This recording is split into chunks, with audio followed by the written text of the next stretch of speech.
Well, our speaker today is Lori Lipman Brown. She started her career as a lawyer and then took a pay cut to be a teacher, then took another pay cut to be a state senator in Nevada, and finally ended up as the chief lobbyist and director for the Secular Coalition for America, which was also a pay cut from her teaching job, but not from her state senator job. Maybe she'll tell you how you were with the sex senator from Nevada. You can tell us about that perhaps. Anyway, please welcome Lori Lipman Brown.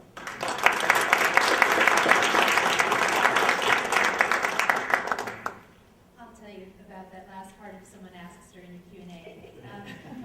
Raise your hand in the back if you can hear me. It just doesn't make sense to ask the other way. Okay. Good afternoon, and thank you so much for having me back this year. It was wonderful to be here previously, and I am so thrilled to come back because, for one thing, I no longer come to you as the new kid on the block, the very first lobbyist in Congress, well, still that, to explicitly announce her constituency as non-theists and to list on her business card that is given to Congress members and their staffers atheists, humanists, freethinkers, Americans, and to not shy away from the A word or any other word, although our constituency uses dozens of different labels to identify itself. We try to represent all Americans who do not have a God belief, and we have a lot of theistic allies who we appreciate as well. So today, however, I come to you as a seasoned lobbyist with all the connections, access, and good news, influence that brings with it. I'm pleased to report that of the 164 lobby visits I made in 2007, 40 of those were directly face-to-face with United States senators, and 20 of the visits were directly face-to-face with members of the House of Representatives. Even the staff visits included high-level meetings with party leadership and committee leaders. This is, by the way, not the norm for nonprofit lobbyists, this face-to-face access, but starting with some key players who got me in the door, the Secular Coalition has now developed a reputation for being reasonable, trustworthy, and for representing a perfectly respectable minority group, regardless of how some politicians would prefer that we become invisible or simply kowtow to their Christian nation version of a theocracy, instead of standing up for our brilliant secular experiment, which created for all of us, theist and non-theist alike, a constitutional republic. Today, I can tell you that the Secular Coalition for America receives financial support from private individuals in all 50 states, many who are in this room today, and I want to thank all of you who do that. It helps us not just keep going, it helps us to grow. You'll hear more about our growth in just a moment.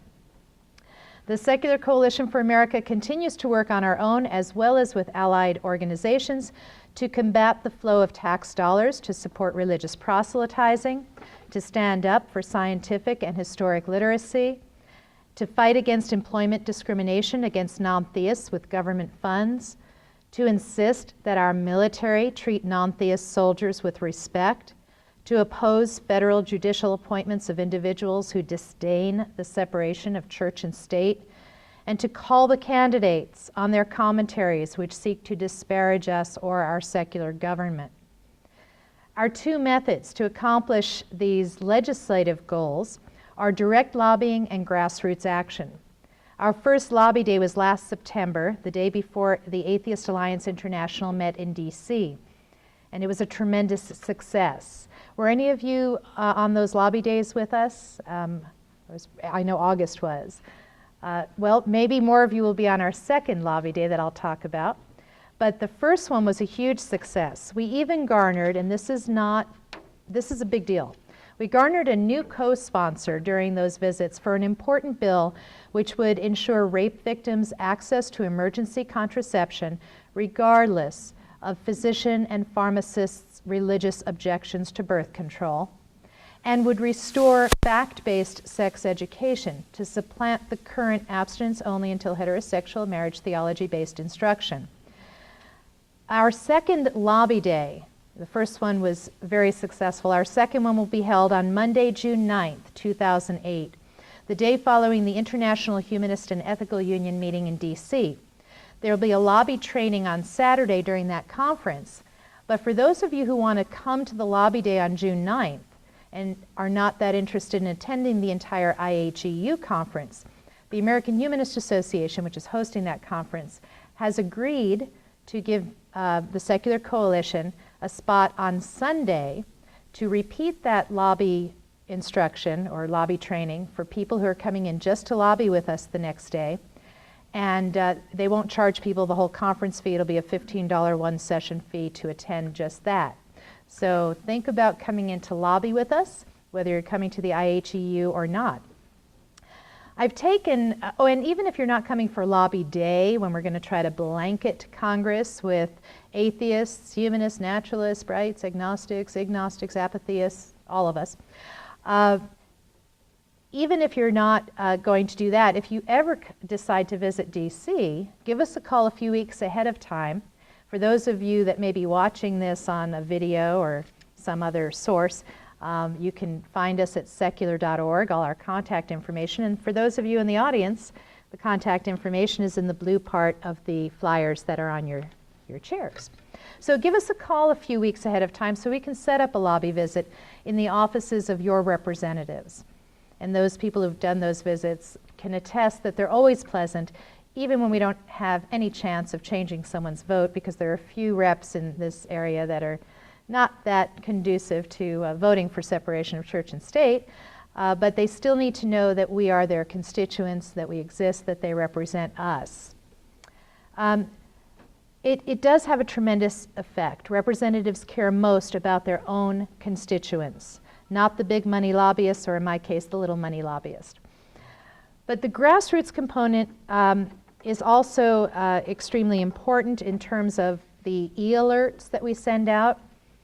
When Senator Vitter from Louisiana tried to sneak an earmark into an appropriation bill last year, which would have funded a creationist group to, quote, improve, unquote, science curriculum, the Secular Coalition worked arm in arm with Americans United for Separation of Church and State to reach out to as many interested groups as possible, including, on this particular issue, the National Council for Science Education.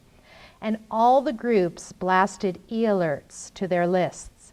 Vitter and his fellow senators got so much negative feedback that he pulled the earmark. And instead, that money went to purchasing lab equipment and computers for science classes. So we won that one. You can applaud that. That's so great. By a show of hands, how many of you are signed up for Secular Coalition's email alerts? Super. How many of you took action on the creationist one? It worked. I mean, it was important. Thank you. And so you know there are a couple of others that are active that I'll talk about also in this talk. Please, if you're not already signed up for our e-alerts, please do so.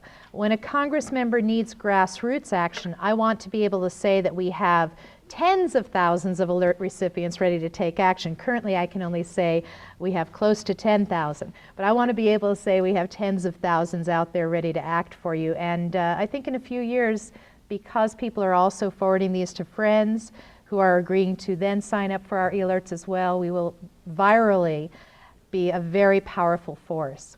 I think we already are, by the way, judging by the changes in the way Congress is talking about us.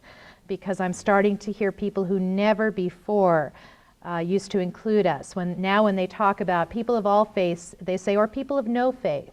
Or when they're talking about, whether you're Jew or Christian, or if you are no religion. I mean, they say this now. And even the dreaded A word, atheist, is used, for example, by Representative Andrews from New Jersey. In an education committee hearing, he did that. So last year, we also announced the first openly non-theist member of Congress. By now, you are probably all aware that that person is Representative Pete Stark from California. The press on that was virtually all positive, which is exceptional because I think a lot of people were very concerned. Oh no, people are going to be very afraid of your group. They're going to think you're trying to ruffle feathers by outing people. We were very careful in the way we handle all of the nominations. We spoke to a number of people and said, you know, are you comfortable with us using your name out there? And Representative Stark was wonderful about that. There was one exception in terms of the positiveness of the press, and that came from the Family Research Council, which is not surprising.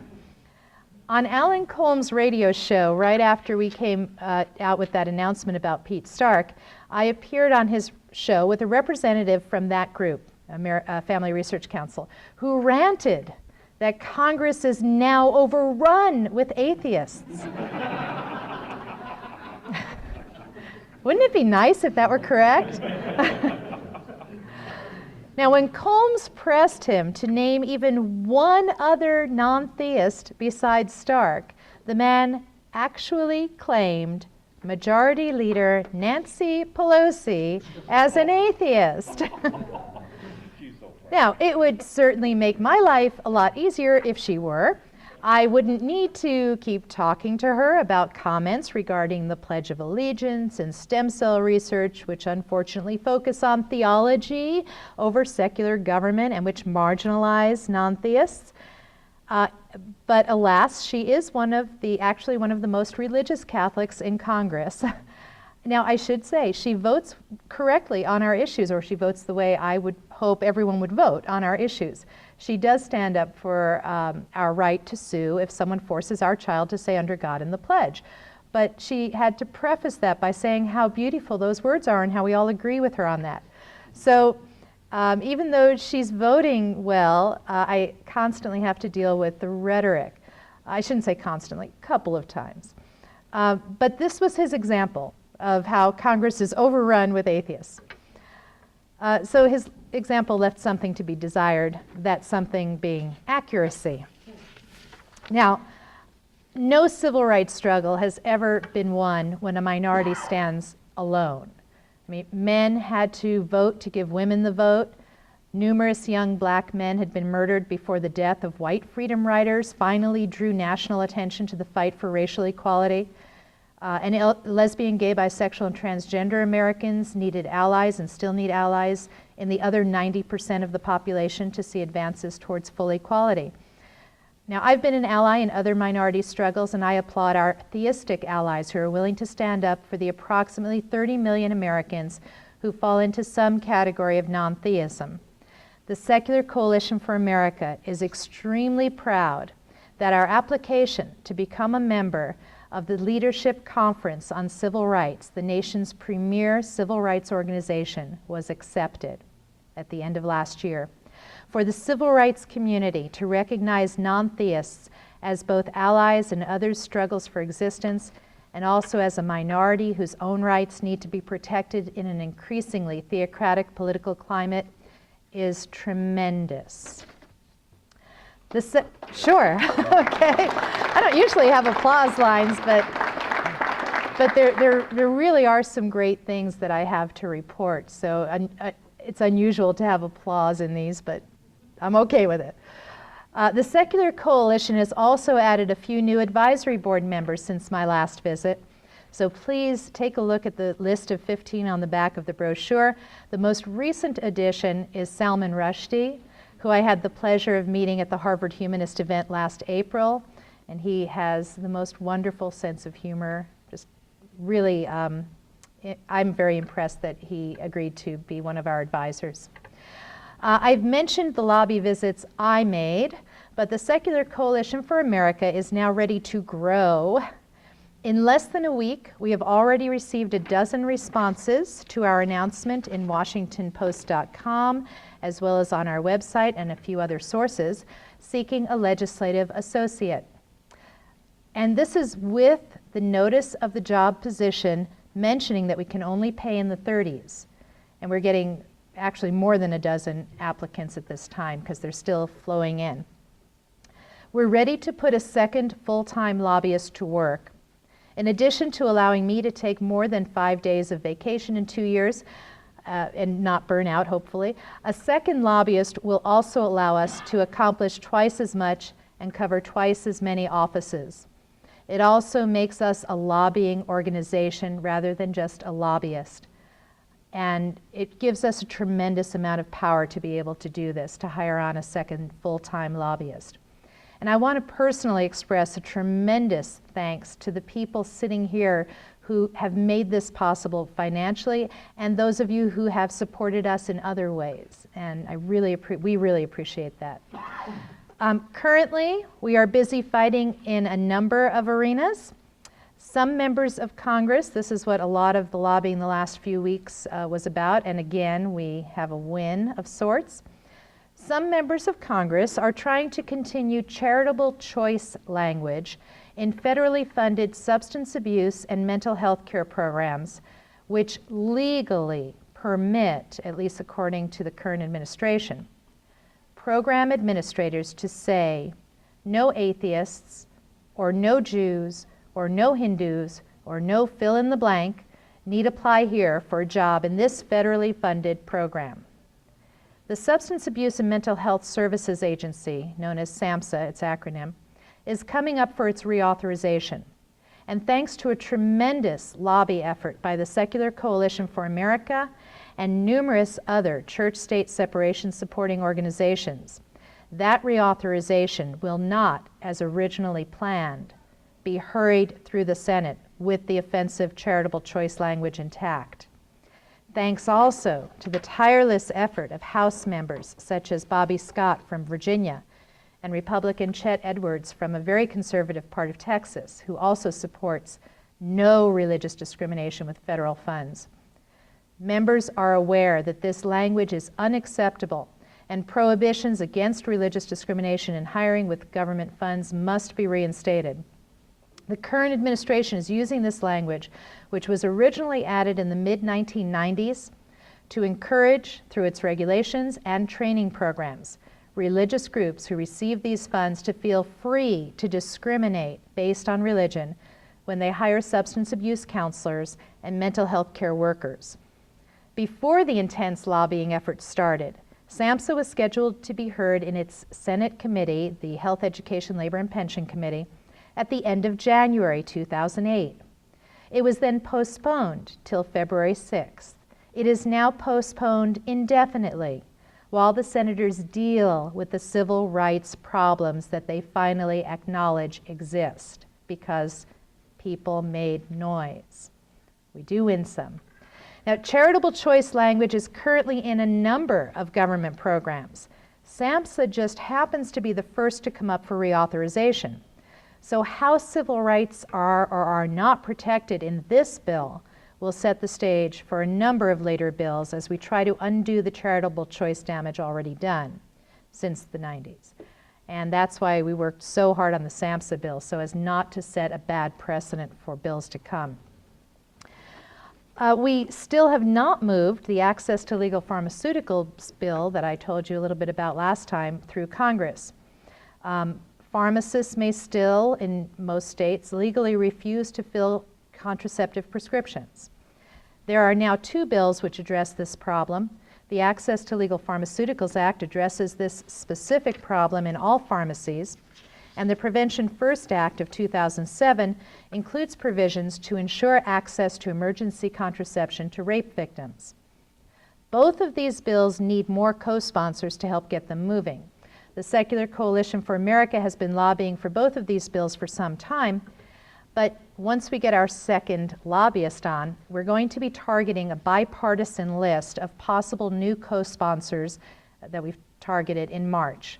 And we hope to see the Prevention First Act and possibly the Access to Legal Pharmaceuticals bill start moving through Congress.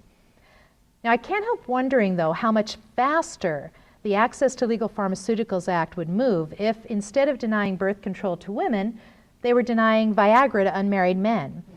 Yeah. Can you imagine pharmacists saying, oh no, I don't believe you should be having sex outside of marriage, no Viagra for you. But unfortunately, it's not moving, and it does seem to be targeted towards women. Perhaps the most outrageous proposal currently in Congress is Representative Forbes from California House resolution to endorse a religious history week at the end of May of each year. Now, at least the candidate for President Mike Huckabee, Governor Huckabee, recognizes that our governing document, the Constitution, would have to be changed to switch from the current secular government to the theocratic one he seeks. Is there anyone not familiar with the fact that he has said he wants to change the Constitution to match God's law? Okay, but Representative Forbes has proposed 75 paragraphs of resolution which read like a David Barton revisionist Christian nation so-called history book. How many of you are familiar with Mr. Barton's creative fictional works that he calls nonfiction? These 75 whereases in this resolution they present this out of context,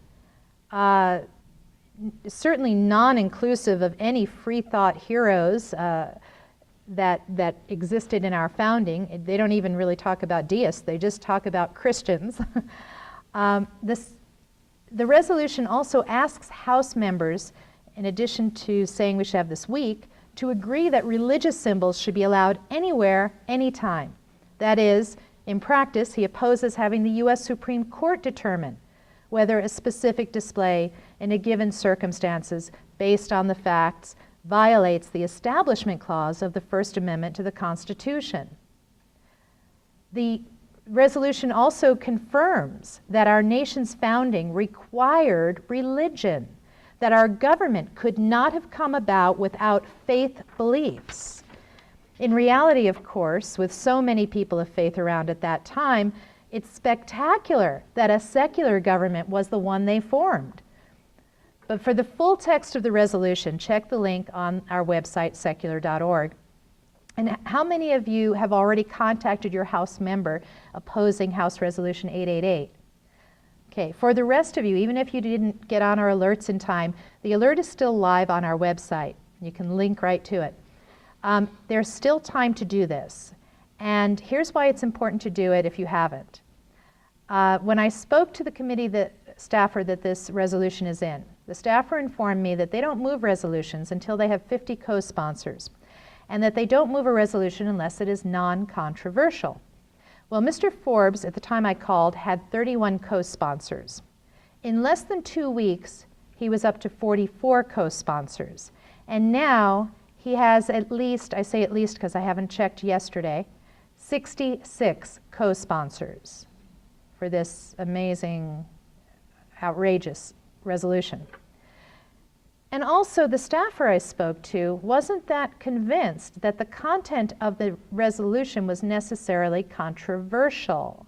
For example, she said, well, we'll have to look at it to see if anything in it isn't true. Well, if you look at the whereases, I didn't find, this was pretty smart of Mr. Forbes, I didn't find him using the out-and-out fake quotes that David Barton used to put into James Madison's mouth that just weren't true. What I found him doing was taking things out of context. For example, and I'm not the only one who's pointed this out, one of the whereases talks about the Treaty of Paris and about a state and religion. Well, that part of the Treaty of Paris referred to England's church, not the U.S. churches. And they don't even mention the Treaty of Tripoli that clearly says the U.S. is not a Christian nation. So, you know, the fact that maybe technically, yeah, the Treaty of Paris says that, but when you look at how he puts it into this resolution, the context is all off, means this is controversial.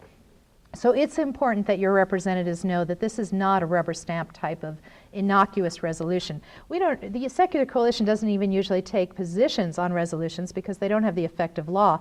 But this particular one keeps talking about previous resolutions Congress has passed as proof of our religious nature, and I wouldn't, well, at one point they talk about Christian nation, but it's really scary. The Senate is also currently considering a couple of federal judicial appointments. One that's extremely upsetting is Honecker. And there's information also about this on our website, and there is still an active alert on that one as well. His comments express a preference for the type of religion-based government which Representative Forbes envisions in the resolution I just spoke of. Your e-alert asks you to make your voice heard on this appointment. Lifetime appointments on federal courts have put our firewall against a tyranny of the majority, have put the protection we obtain through the judicial branch in jeopardy. So please take action on that one as well. Now, there are a few other ways that you can help. Obviously, some of the things that many of you in this room are already doing, the more you continue that, the more it will help generally the whole movement of acceptance, inclusion, rights for non-theistic Americans, atheists, and all other non-theists. Keep writing your op-eds and letters to the editor. Keep telling people who you are as much as is comfortable, and every now and then when it's not so comfortable. Act on the alerts. They really make a difference with your members, most of your members. Some of you I know have a certain woman as your rep who won't really care, but that's okay. She should hear from you anyway. Become a monthly donor if you can, because certainly we need the checkbook activists to put full-time lobbyists out there for you. And support your local Minnesota atheists and local groups, because they keep the grassroots together. And by the way, if you don't want to become a monthly donor, I mean, August Berkshire gives $10 a month. He said he never feels it. There's a lot of people in this room who do this on a monthly basis.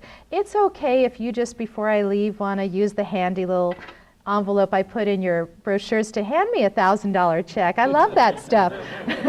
I'll take $100 checks, but $1,000 checks are great. Since you said it. Thank you. $10,000. No, it's not 10,000. But thank you. I'm not going to tell them how much it is. Drinks are on her after the. Yeah. Okay.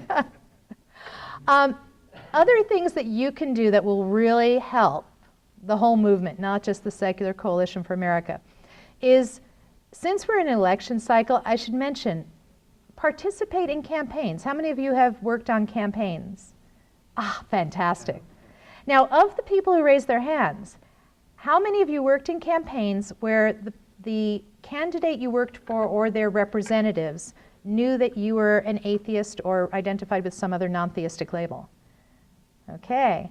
Now, the ones who worked on the campaigns anyway, that's important, because I'm assuming you're working for people who will protect separation of church and state. If you went the extra mile and let them know that you identify as an atheist or with some other non-theistic label, that's also very powerful, because candidates remember, wow, these are the constituencies that helped me. You know, it's not a bribe or anything, it's just, wow, they came out and worked on my campaign. When I was in the state Senate, for example, there was a bill that would have given optometrists the ability to do certain things that used to only be allowed for ophthalmologists to do. I know this is kind of, off a little bit, but I remembered that the one woman who'd walked with me the most, door to door, I mean, that's hard campaigning when you walk door to door with somebody, is an ophthalmologist. And I called her and I said, look, here's the compromise bill, but the ophthalmologists are not real thrilled with it. They're official folks, but I think it sounds pretty good, but I want your take on it too. And she thought it sounded good too. I was pretty big on compromise, and so you remember who worked with you.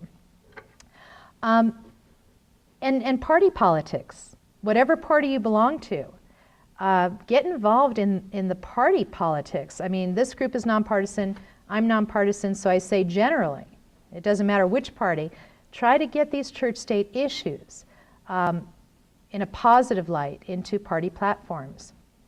And when you vote for pro-church-state separation candidates. And vote. I mean, the constituencies who vote get a lot more attention than those who are known not to. And that's why the senior vote was so important for so many years, that candidates knew seniors got out to vote in large numbers.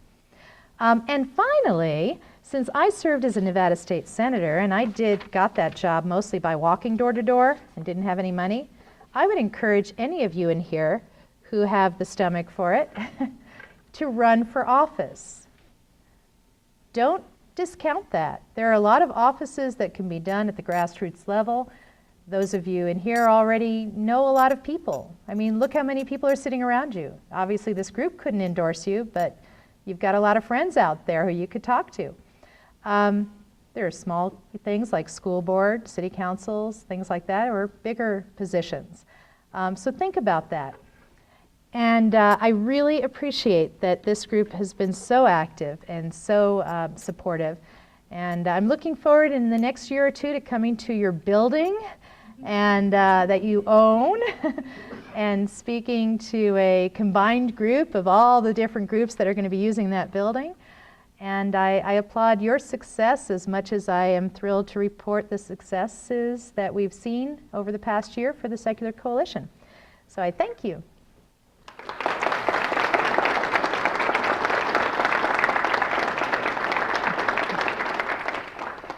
Now, I've left a lot of time for questions and answers, but since one of your members was good enough to type up a question for me, if you don't mind, I'd like to start with his, and it's a multi-part question, so bear with me. I'm going to try to answer it, though, as the question comes, although actually they may just be intro paragraphs to a question, but I'm going to take them as separate things. So this person asks, mentions that the Congressional Scorecard feature of the Secular Coalition website details where every senator and representative stands on the issues of importance to the secular community. And by the way, that's one of our most popular features on our website. If you want to see where someone who's currently in Congress, how they voted on issues of separation of church and state, you can look at that. This person writes, I noticed that on, by the way, if you don't mind me saying who it was, would you raise your hand? It was right here. Okay. I couldn't remember who handed it to me. Okay. Mr. Cynthia. No. I'm the new secretary. The new secretary. That's right. Okay. All right. I noticed. Okay. So your former president. Right. Okay. All hail his noodly appendage. I'm sorry.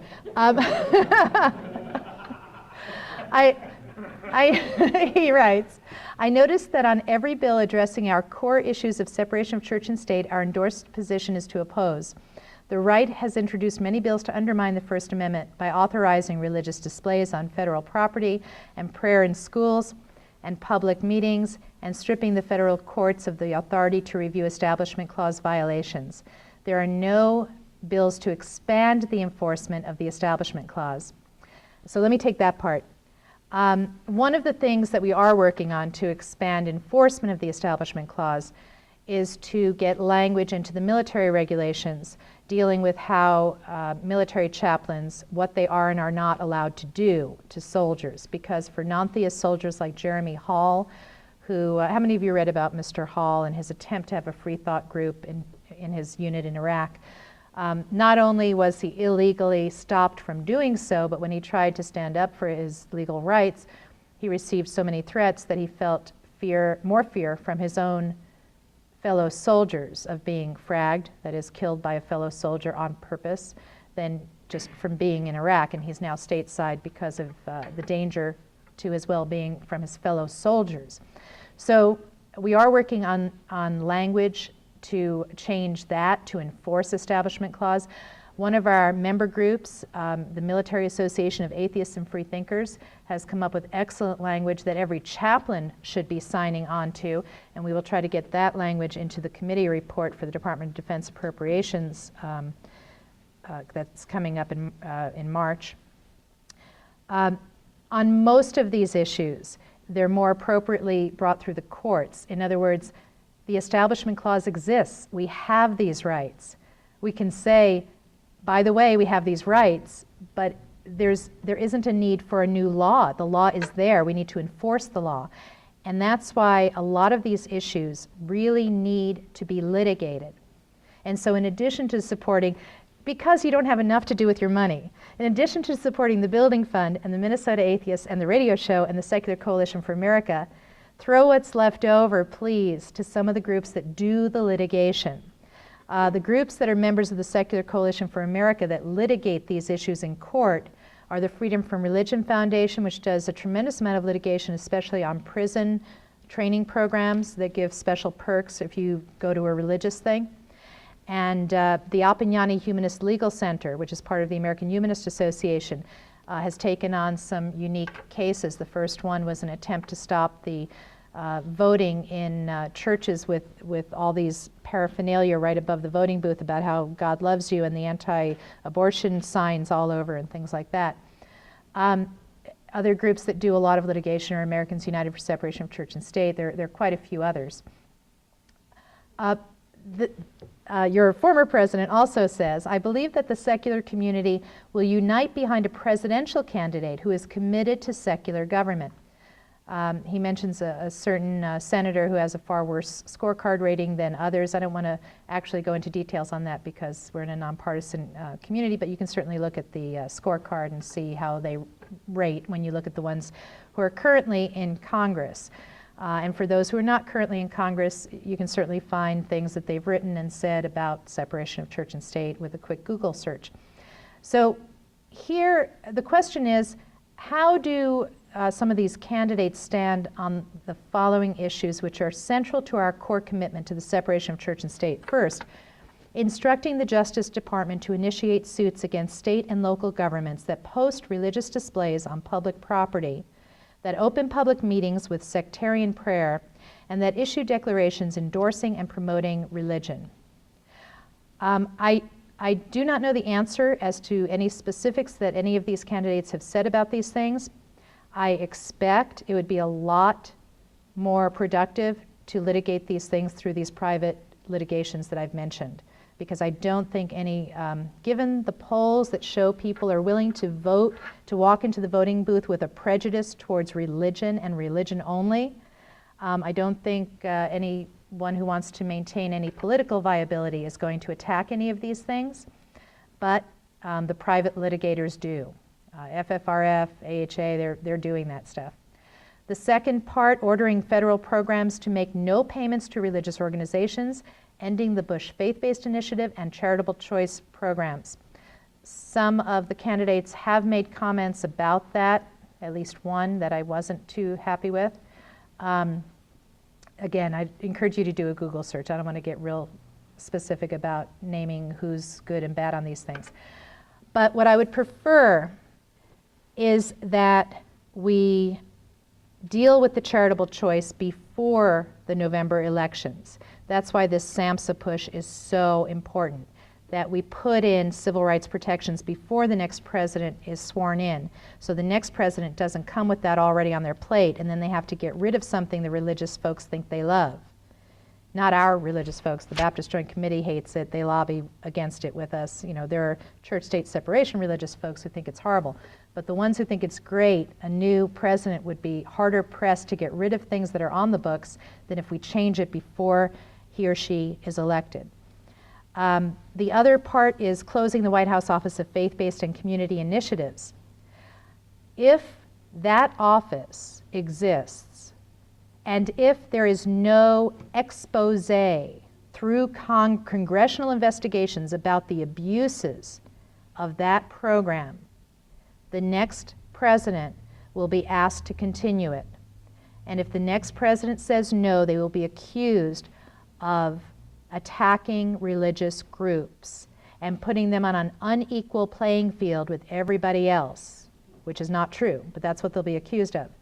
So what the Secular Coalition, along with some allied groups, are doing is very quietly working with certain committees, or a certain committee, to start a very quiet investigation. That's the way they want it to be done. They don't want us to publicize it.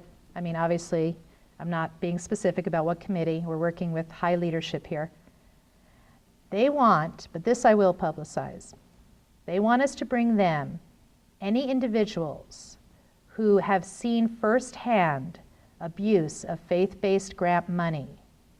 So, and you don't even have to, you could be anonymous, it can be off the record, they just want to gather information at this point. So if you are familiar, firsthand knowledge, of any organization that has received a faith-based grant, but someone has gone in to get the services, and they have to take the services in the same location and time as a religious service, we want to know that.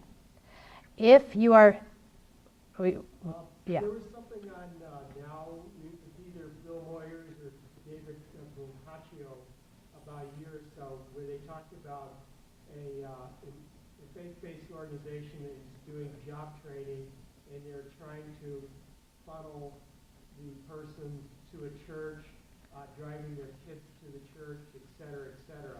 and I forget which episode it was in that, but they were pretty specific and detailed, so if you didn't see it, I'm sure they have it somewhere in their archives and would be willing to share it with you.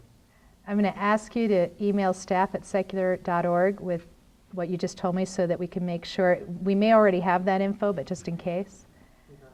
Okay. Even more important than that, if any of you are familiar with an organization, a secular organization, and by secular I don't mean an atheist organization, Boys and Girls Club, any organization that's not a religious group, that had been getting grants and then stopped getting grants because the money was being shifted to faith-based groups, but they had a good record, good organization.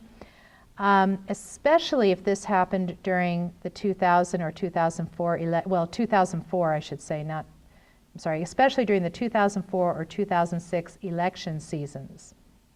Because what was happening apparently is that for political gain, money was being shifted to churches in areas where certain people were running for office.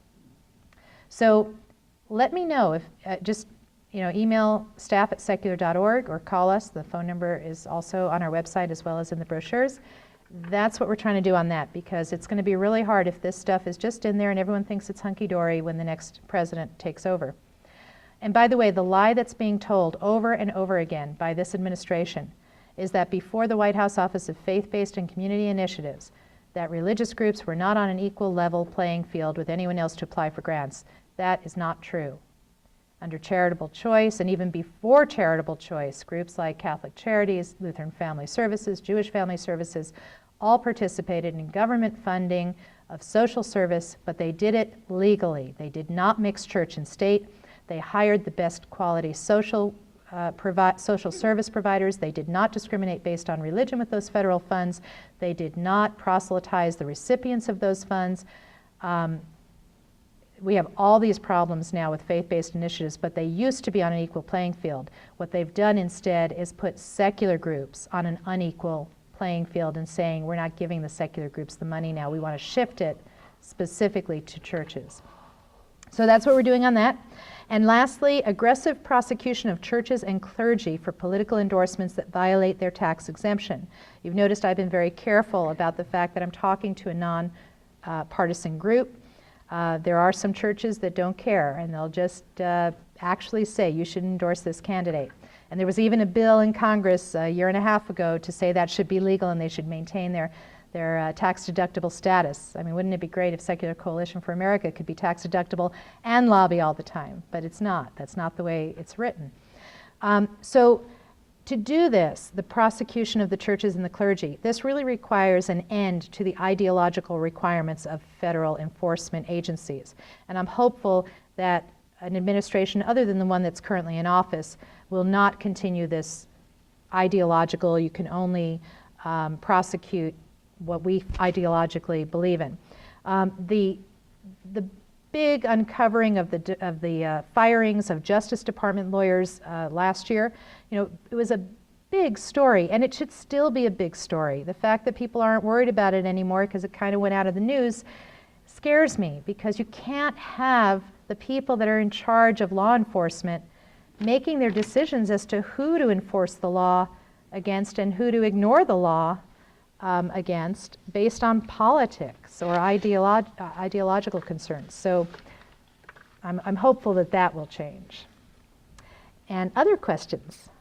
Recently I heard about an attempt to introduce a bill that, if I get this right, insulate churches from being audited by the IRS.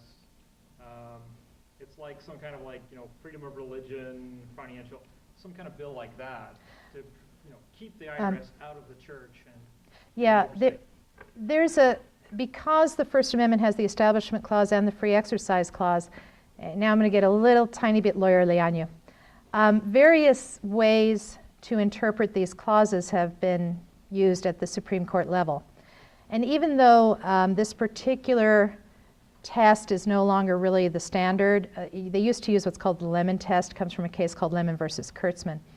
One of the things that they're concerned about is that government should not get entangled into religion. Now, in one sense, the fact that churches are tax exempt makes that easier.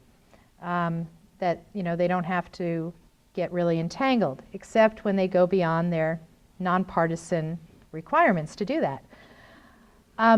The problem comes in when these same churches take government funds. And that's why there's such a problem with this now.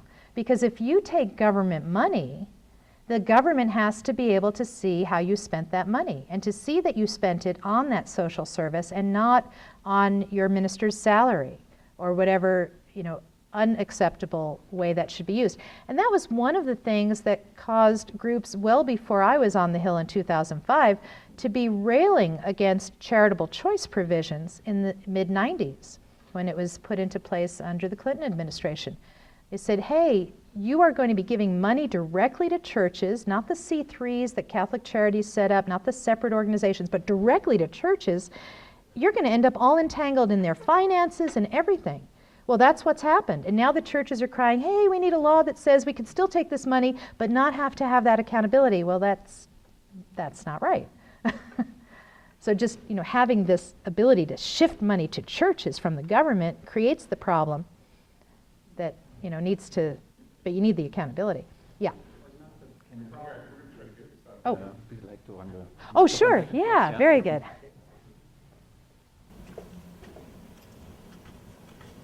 Was not the problem first created when we gave churches an exemption from tax status that other nonprofits have, that we have a two-tier system which is not fair and equitable.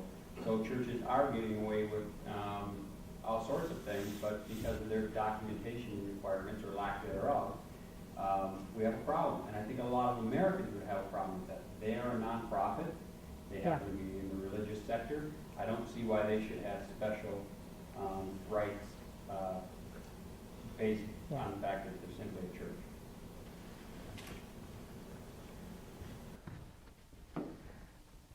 Thanks for asking that. Is this still on? Okay. And the Secular Coalition for America has taken on a lot of the religion privileging laws that treat religions differently than everyone else. In fact, there's, and I will talk a little bit about what you were just saying, so I'm not trying to avoid your question. There's currently, Senator Specter just proposed an exception to the copyright rules for churches that want to show the Super Bowl to their congregations on a very large screen. Apparently they were also charging money for it, but I don't think that's going to be allowed under his bill.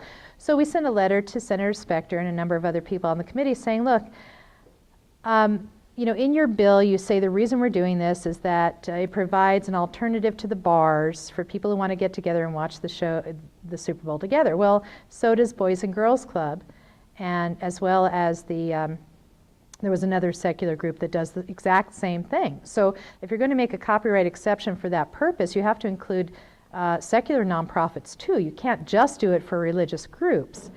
And so, you know, we do deal with that. Now, when the U.S. Supreme Court started to treat religions the same as everyone else for things like criminal law, zoning, land use, those sorts of things, Congress was not happy with that. And they passed in 1996 a law called the Religious Freedom Restoration Act, which makes this two-tier system, whereby if you're a religion, you get the right to do certain things, but if you're not in that religion, you don't have that right. So for example, the UDV Church has the right to use otherwise illegal hallucinogenic drugs.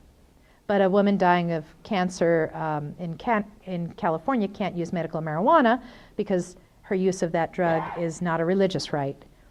We don't think that's fair. You know, whatever is not a compelling state interest for a religion isn't a compelling state interest against any of us.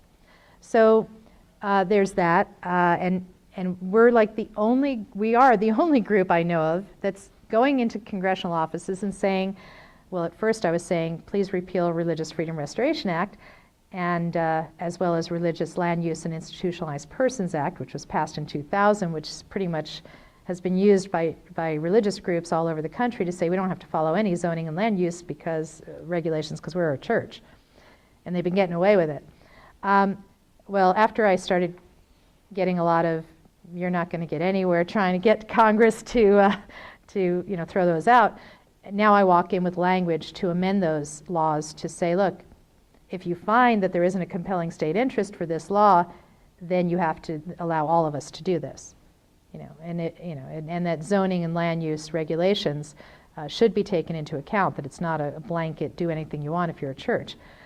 So we do take those things on. Now, as far as taking on tax-exempt status of churches, that's not politically viable in 2008. Maybe in 2010, people will be sick of the tax break that other people's religions get. It seems a lot of people in the United States who thought they wanted religion in everything are now kind of up in arms because people who are of other religions get what they get. And I mean, even the Religious Land Use and Institutionalized Persons Act, this zoning stuff, people were all excited when it meant that a mega church in Boulder, Colorado could take over all this open land that Boulder wanted to keep. But now in Texas, when a mosque wants to build their mosque, they're going, does this meet zoning requirements? So you may see a change in attitude, although right now that's not a good use of time.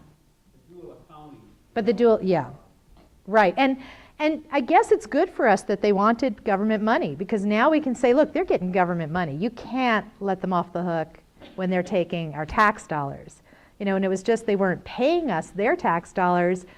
It's a little less affirmative, but now that they're taking our money, you got to watch where that money goes.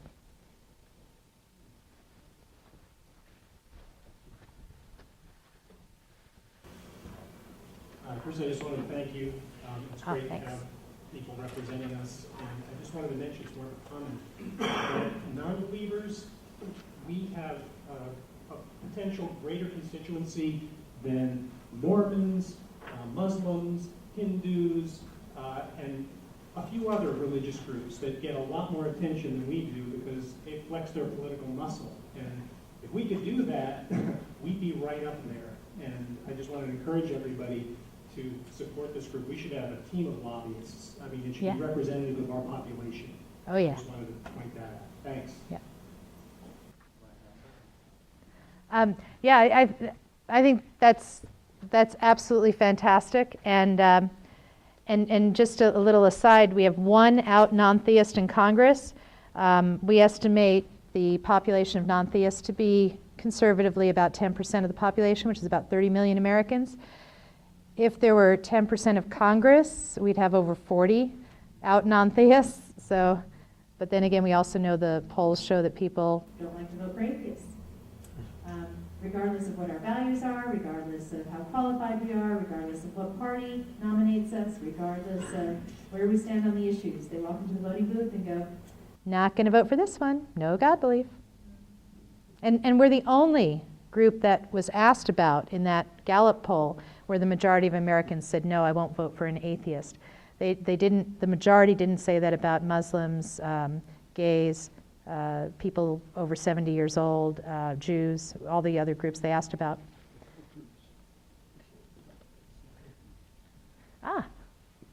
You have to turn the camera on yourself. Yeah. I work for a community college, and we have lots of student groups, and they sometimes will commandeer the cafeteria to have their events, and this was the Alpha and Omega group, and they had a Christian singer singing, songs to Jesus. And in between her songs, she would start doing, I guess, a little preaching, and she would ask people, do you have a personal relationship with Jesus? Do you know the Lord Jesus Christ? I felt that was a separation of church and state issue. And I was thinking about filing a complaint, but I didn't know if student groups had a right to bring on their guests, because other student groups bring in speakers and singers and all that kind of stuff. And second time, just not too long ago at the my son's school, where they had an African American history celebration, and they had praise dancers dancing at the event, and the music they were dancing to was the Lord, the devil had me, but the Lord took him off my back, and that kind of stuff. And I was, again, thinking, hey, this seems like separation of church and state. was I correct in that assessment, and what should I do about it? It's my question.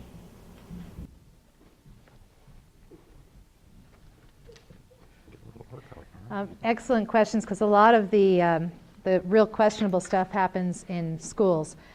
The equal access law, I'm more familiar, by the way, with how this plays out in public high schools. When I was a high school teacher, I followed this very closely. I'm guessing it would apply to a community college as well.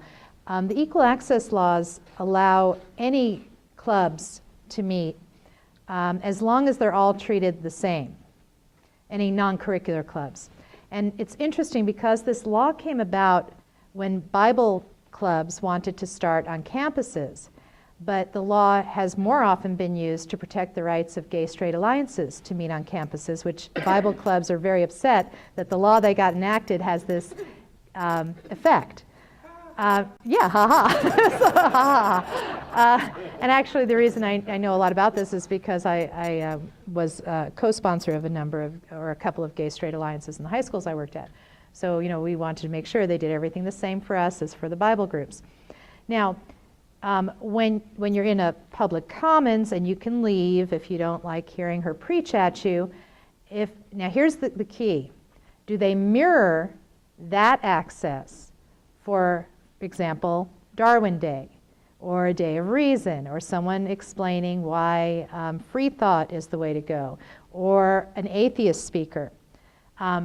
You don't know that unless you apply for that permit to have that speaker come and do that. If they don't mirror equally in a publicly funded school, that's a legal problem, for sure. Or if they require you to be there, that would be a problem. The second question is a little tougher. What was the second one again? It was the praise dancers. Because culturally, you could say, that's a dance that's part of Black history. The praise dance is part of the cultural celebration. Again, mirroring. There's what's the guy's name who does the whole presentation about free thought Black leaders in the civil rights movement? I can't think of his name now. Mike Estes has, a great resource of information that could be used for Black History Month about people that were not religious, free thought leaders in that movement. And so if you were to have that as well, would they give the same access? And that tends to be a very important aspect or it could be an important aspect to a legal challenge, I would think. The Ten Commandments displays, it all depends on where it is, what the context is. Do they allow other similar things that is in historical with other stuff? So, for example, in Washington, D.C., someone bought owned a townhouse facing the U.S. Supreme Court and put a marble Ten Commandments in their own private townhouse lawn. Well, the problem was the zoning rules say you can't put markers of that size in your lawns in that area. However, I don't know whether they've ever enforced that law against anyone. And so the people who contacted me about it, I said, do we know anyone who has a townhouse similarly situated who would be willing to let us raise some money and put an exact same size, exact same marble Bill of Rights and see what happens? So I'm not saying that these aren't good challenges, but to actually run fact patterns by someone who's practicing law, not someone who's not really in it right now, I would definitely recommend you jot off an email or a letter to Freedom from Religion Foundation, Americans United for Separation of Church and State, those kinds of groups, American Humanist Association. And what often happens is sometimes they'll just write a letter to the school and say, this is borderline or this shouldn't be done, and sometimes it doesn't take litigation to make it stop. Yeah. Oh, we're time up? I think that I used pretty up much my ends time. our time. Thank you. Oh. Thank you.